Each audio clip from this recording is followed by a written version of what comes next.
All right, sports fans, how's everybody out there doing?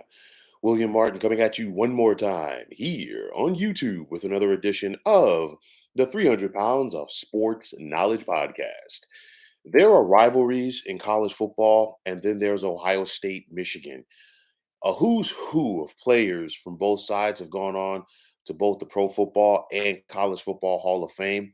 And let's not forget about some of the legendary head coaches that have walked the sidelines for both of these programs. You got Woody Hayes, Bo Schembechler, Jim Tressel, and Lloyd Carr, just to name a few.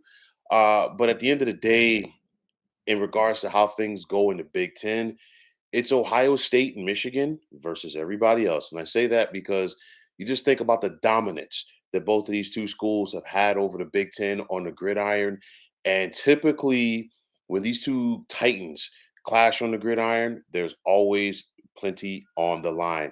That was once again the case today between Michigan and Ohio State. Michigan came into this contest ranked third in the playoff rankings, while Ohio State was second, and all of the marbles were on the line for the Big Ten. As the winner of this contest would get to Indianapolis for the Big Ten championship game next week, while the loser at this point is more than likely going to be eliminated from the college football playoff race. You look at the game defining moments today, and it started in the first quarter with that interception by Kyle McCord, which set up Michigan's first touchdown of the game. When Michigan went up 14-3, a little bit of controversy because there are going to be some people who say, was Wilson's second quarter touchdown catch a touchdown? I think it was. He had possession of the ball as he broke the plane. It did change possession afterwards, yes, but as long as you just break the plane, you're good to go. You think about Jaden Fielding missing the 52-yard field goal just before the half. He made the kick originally, and then, of course, Sharon Moore, the interim head coach for Michigan, called a timeout to ice him. And, of course, that's a 6-point swing right there. Then late in the fourth quarter, after Ohio State cut it to 27-24 when McCord connected with Marvin Harrison Jr. on the touchdown. This Ohio State defense being unable to get the Wolverines off the field. Michigan held the ball for 7 minutes, and they drove down the field and they kicked the field goal by James Turner from 37 yards out with just over a minute left to give them the 30-24 edge. And that really took a lot out of it because you figure it wasn't just game time. It was also time that the Buckeyes could not get off the field. This Michigan offensive line took over. And then on top of that, Ohio State had to burn all of their timeouts to try to preserve some time. But then, of course, by the time they got the football back, they were trying and they did get on the Michigan side of the 50-yard line. But once again, McCord was picked off as this Michigan front four put some pressure on him. And of course, the rest is history. Now, this was a heartbreaking loss for Ohio State. And honestly, at the end of the day, these are the type of games that you go to both Ohio State and Michigan to play for. This is why you're recruited there. This is why you put on the scarlet and gray. This is why you put on the maize and blue.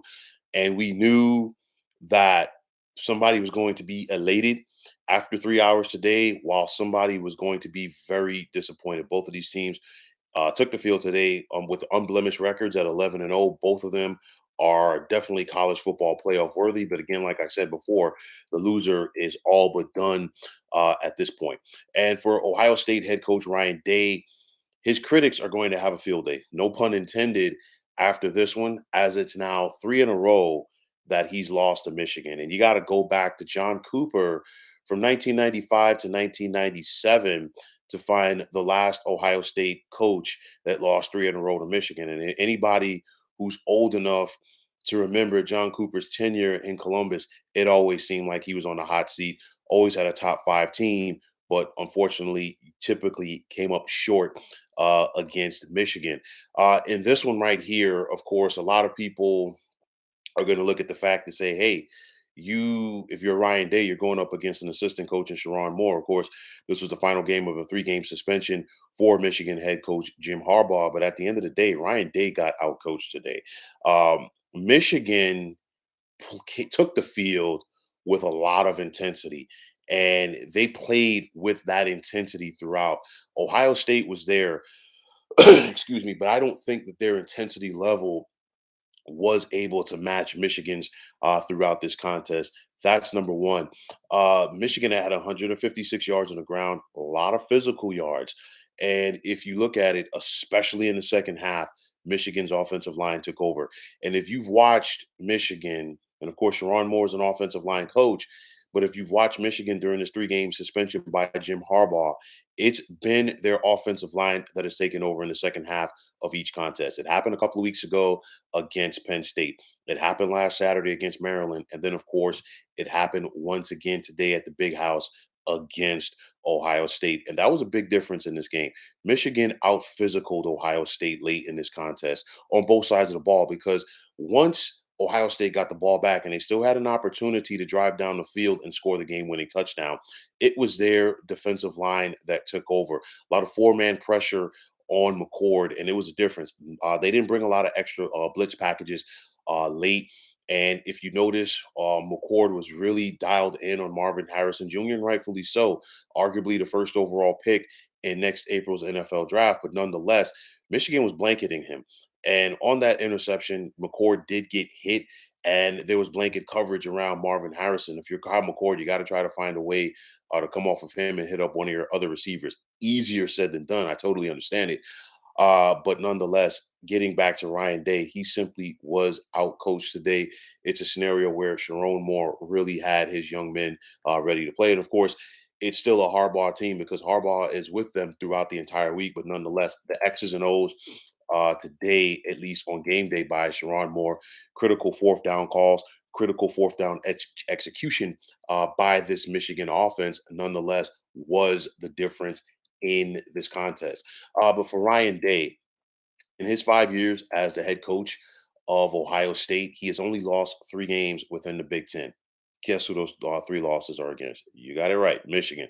And it's one of those where for the folks in Columbus, because I guarantee you, there's some people out there. I'm seeing it on social media right now. There's some people out there that want Ohio State to move on from Ryan Day. Ryan Day is a darn good coach, but unfortunately, when it comes down to the rivalry games, if you can't beat your rival, it's going to upset, some people around any program.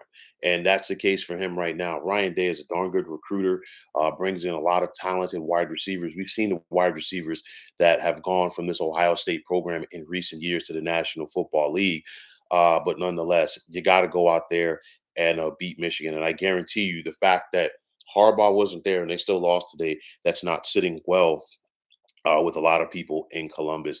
This was a tough first year for Kyle McCord at quarterback, for Ohio State. It started off, where he struggled at the beginning against Indiana. He had his ups and downs, looked like he was going to turn the corner after that game winning drive earlier in the season against Notre Dame, but it just never came together for him. And when Ohio State needed him to make those key plays this afternoon, unfortunately, he was unable to do it. And I guarantee you, fairly or not, there's going to be some criticism for that young man by some of the Buckeye fans. I'm sure some of them are going to be out there and definitely still support him. But again, it's just the nature of these intense rivalry games. Now, for a bittersweet part of it, because with this expanded Big Ten or the super expanded Big Ten, because the Big Ten's already expanded, but with the super expanded Big Ten now, yes, we're going to still see Michigan and Ohio State meet each other on the final weekend of the regular season, but it's going to lose some of its luster because, you know, you still have an opportunity for both of these teams to still be national championship contenders, going forward in the coming years. Yes, but so much is on the line here because the winner gets to the Big Ten championship game. If they win the Big Ten, more than likely they get an automatic berth in the college football playoff. That's changing because now there's no more divisional format in the Big Ten. So you could have a scenario where, hey, Ohio State and Michigan face each other here, and then they turn right back around in Indianapolis the following week and meet again. And granted, don't get me wrong, that was the original format when the Big Ten went to the divisional format when Nebraska joined more than a decade ago. Because if you remember, Michigan and Ohio State in those years were in different divisions. They had the leaders and legends divisions. But nonetheless, the importance of it, and just on a more expanded scale, if you will, because you think about some of these rivalry games.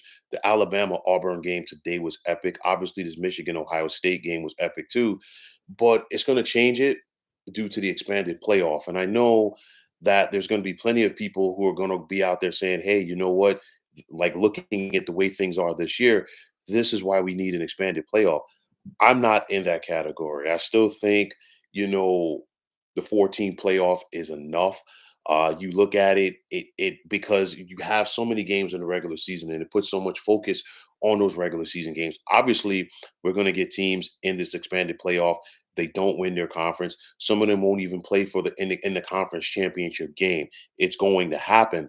But nonetheless, I think it's going to take away from some of these rivalries.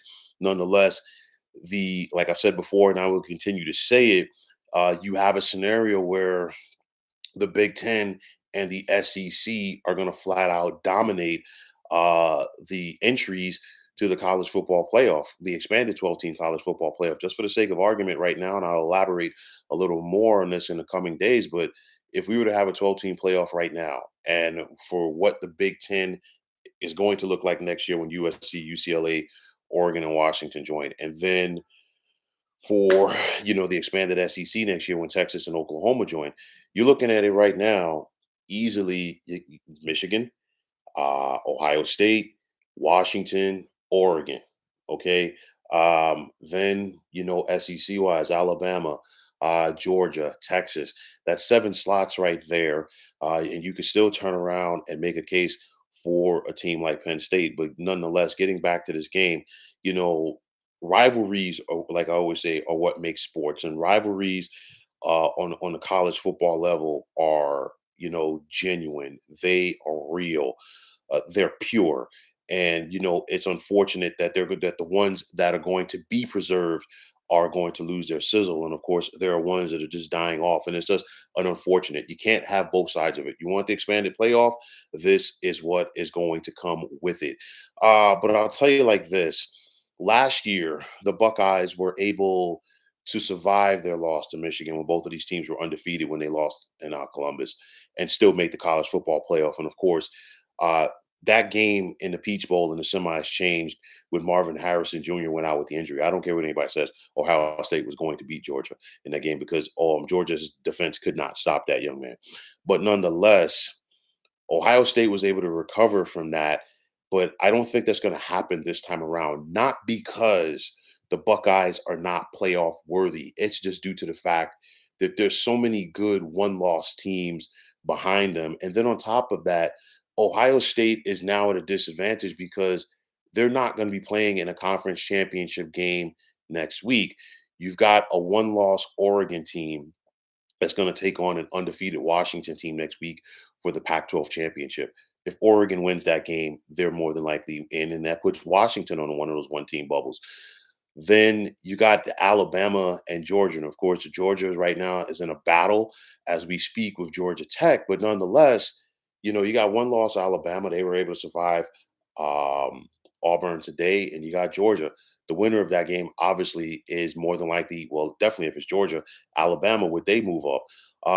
But then Alabama, for the sake of argument, if they were to win next week, clearly they would have the advantage over Ohio State, just like Oregon would, to say, hey, we won our conference. You look at Texas. Texas is another quality one-loss team, and they've got an opportunity to win the Big 12 championship next week. So with that all said and done, those three teams have advantages over Ohio State. So at this point, it's just going to be a New Year's Six game for the Buckeyes. And at the end of the day, that's just the nature of the beast.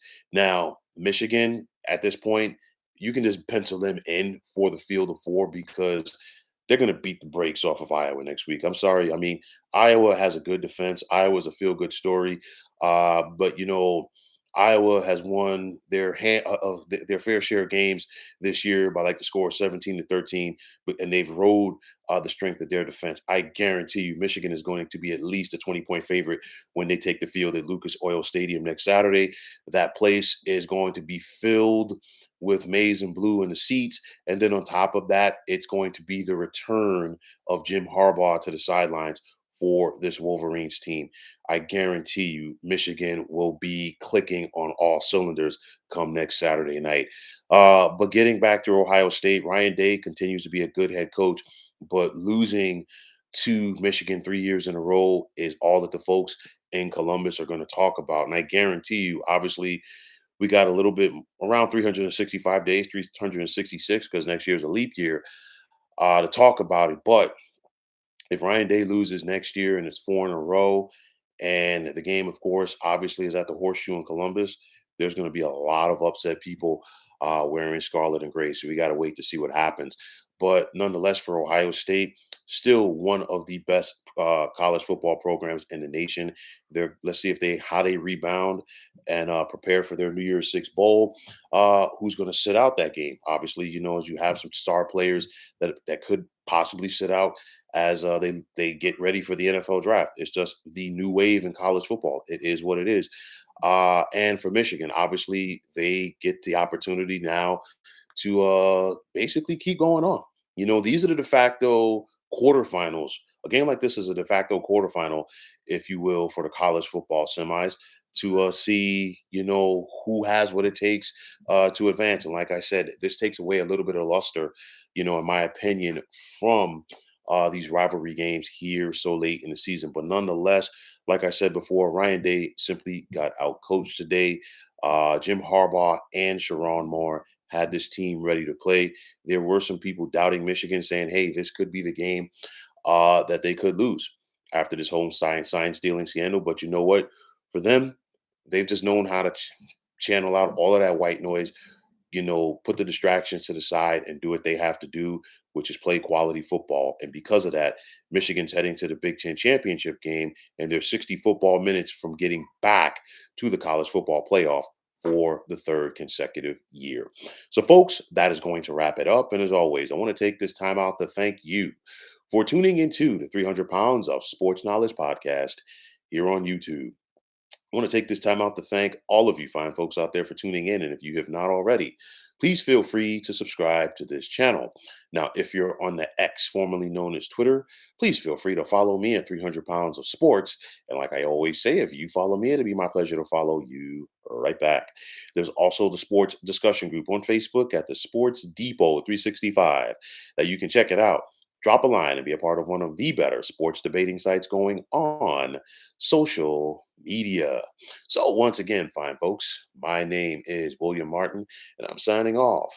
And I'm saying take care and have yourselves a wonderful day.